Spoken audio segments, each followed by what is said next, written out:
So we've spent a bunch of time talking about how to solve homogeneous constant coefficient linear differential equations. Now we're going to talk about non-homogeneous equations. We have, of course, a wonderful theorem from a little while ago that says if you are interested in finding the complete set of solutions to a non-homogeneous equation, all you have to do is find one solution, any solution. Let's call it a particular solution.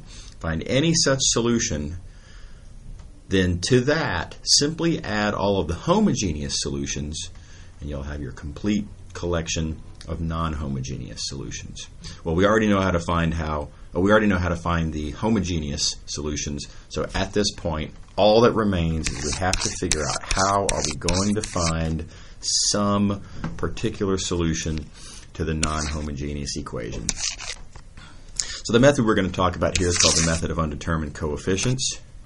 At a glance, it's pretty unsophisticated, really. And here's the idea. It's roughly a guess and check advised by experience.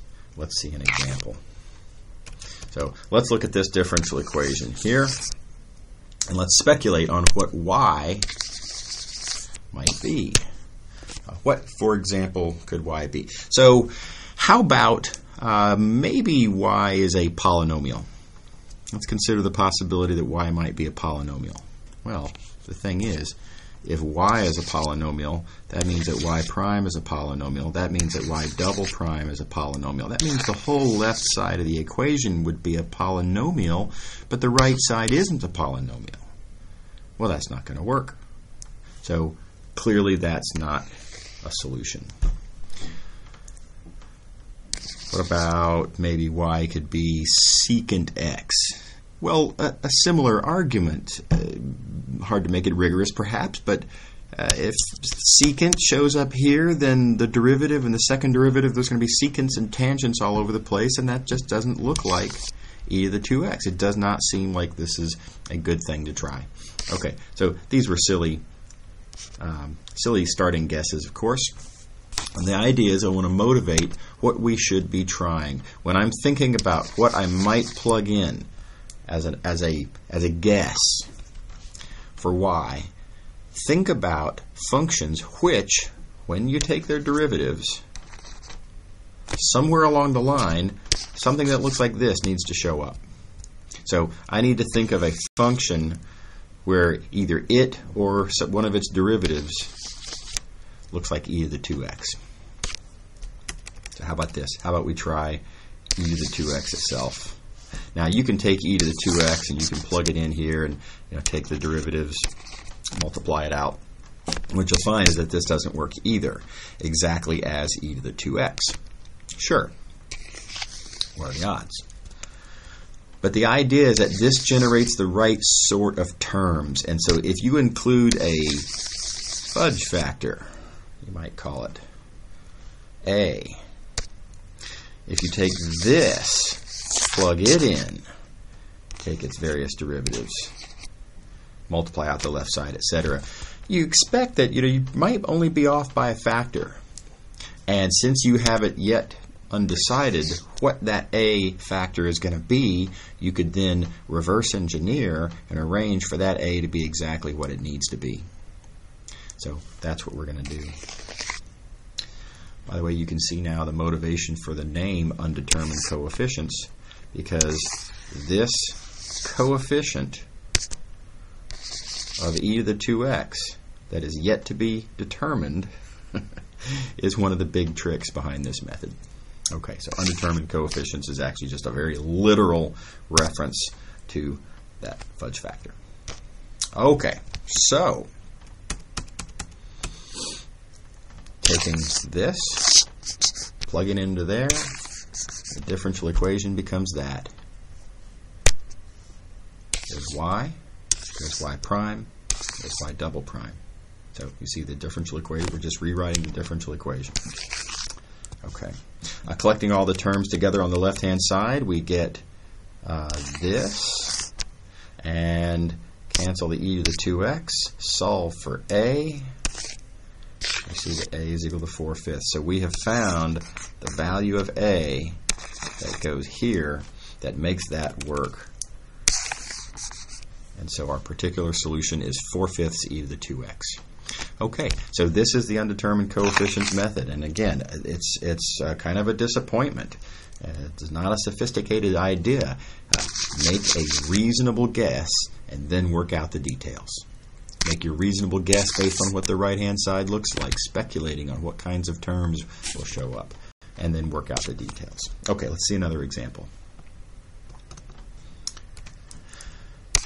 There we go. Differential equation on the left.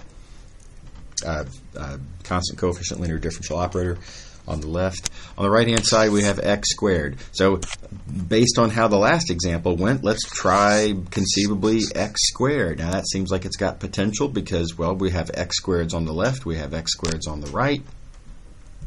Okay, we're optimistic.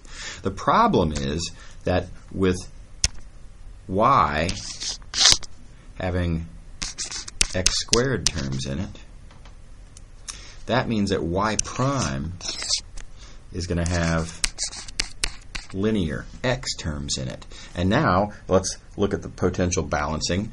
If I were to try to figure out what a would have to be to get the left side of the equation to add up to the right side of the equation, notice that we have an x term on the left and there's no x term on the right to balance it with.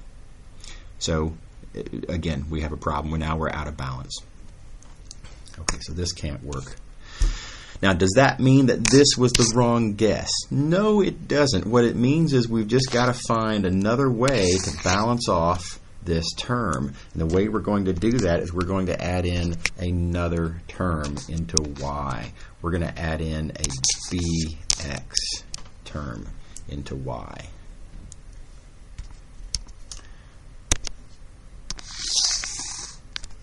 And with that done, notice that there's potential for this to balance now, because even though there's no x's over here, there doesn't need to be, because I might be able to choose b such that the b in the y and the x term from bx inside of y could cancel with the 2ax term that's in the y prime here. These might cancel.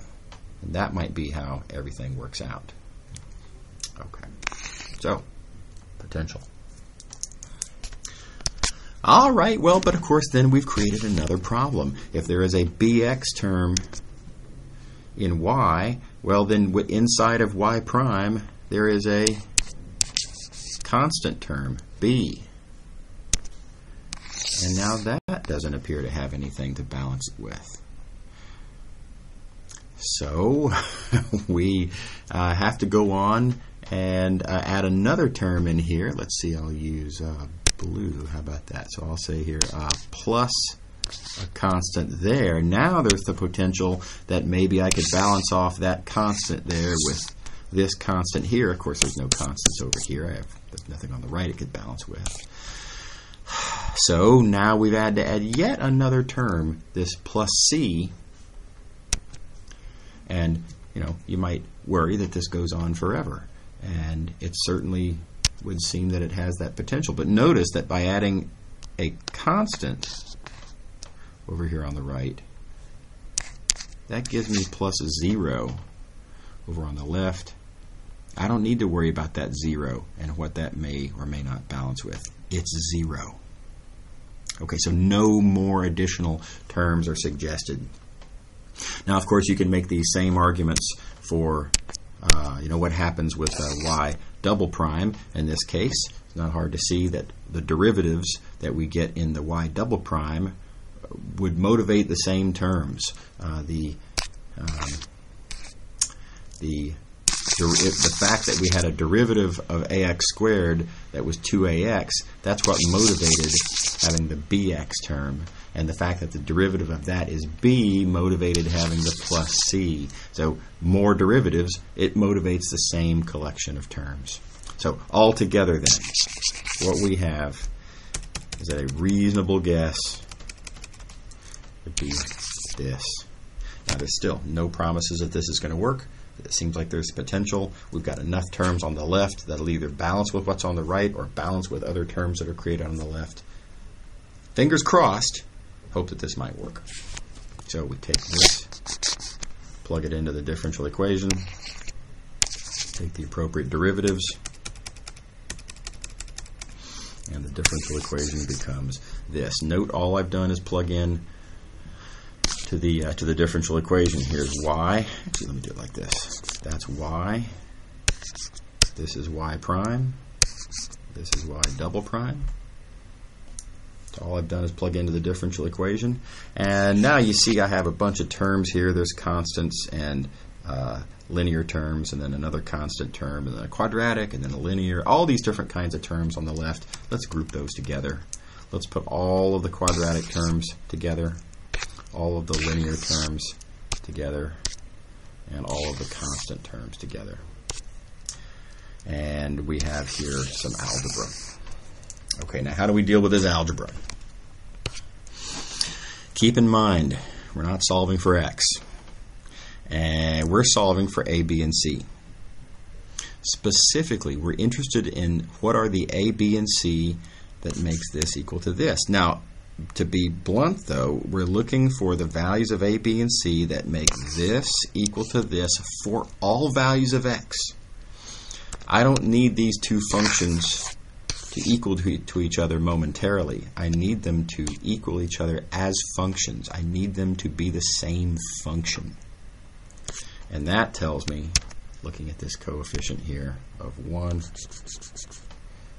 right, and then plus 0x squared, plus 0x plus 0, that the quadratic coefficients have to be equal, the linear coefficients have to be equal, and the constant coefficients have to be equal. And that gives you 3 equations that you can go through and solve. Now in this case, works out very nicely. You can actually, from this equation, immediately solve and get what a is. And as it turns out, also conveniently, once you know what a is, then looking in this equation, you can immediately solve and get what b is. And knowing what b is, and of course we already knew what a is, then this equation you can immediately solve and see what c is. So it works out nicely in this case. It won't always work out that nicely necessarily. You might have to write out 3 separate equations, and then you'd have a system of 3 equations with 3 unknowns. Okay. It turns out then that this is the particular solution. Okay, a couple more examples. Looking at this right-hand side here, I see sine x. So I would speculate that I'll need sine x inside of there. But then the derivative is going to create a cosine x term. There aren't any cosine x terms over here, so that makes us think that we're also going to need a cosine x term in there as well to balance off with the derivative of the sine x. And then etc. But here's the thing, the cosine term, when you take its derivative, you just get another sine term. So this sequence of motivated terms actually terminates. You end up with just some cosine terms and some sine terms, and that's it. There are no other motivated forms. So this is our guess. You put that in, follow a procedure similar to what we did on the previous example, and you can solve, and you find that this A is -3/10 and this B is -3/5. Now, I'm leaving this as an exercise for the listeners. I think this would be a good exercise for everyone to do. As is suggested here, take this form, plug it into there, see what that turns the differential equation into, see what the resulting system of equations is, and then solve and make sure that you can get the right values for A and B. Okay, one more example. What if you have this term here on the right? So, well, that's a natural first starting point for our particular solution. Of course, you take derivative take a derivative of this term here, and you get a term that looks much like this, but then you also get a term that looks like this. So you add this into your guess, and then you take the derivative of this and see what kind of additional terms are going to show up and have to be dealt with. And conveniently, just like in the previous example, once you've included these two terms, all the new terms that show up are already of these existing forms. And so this is our guess. And hopeful, but without any promises, we plug this in, see what the differential equation becomes, find the corresponding system, solve, and you get these values for A and B. So again, this would be a good exercise as well for students to do. Make sure that you can go through and solve for these values of A and B. So what you'll note with all these examples is that there is a pretty direct system for figuring out what the terms should be that are in your guess. And that system is, look at the right-hand side, start with that, give yourself a fudge factor, an undetermined coefficient, and then start taking derivatives. And any additional kinds of terms that show up when you take derivatives of what you have should also be a part of your guess. So looking back on this, with ax squared, there it is. Now the derivatives of ax squared create terms like bx. Its derivative creates a term that looks like this. Note, always with their own individual, separate, undetermined coefficients. And you keep going until this process terminates, either because the derivative is 0 or because the derivatives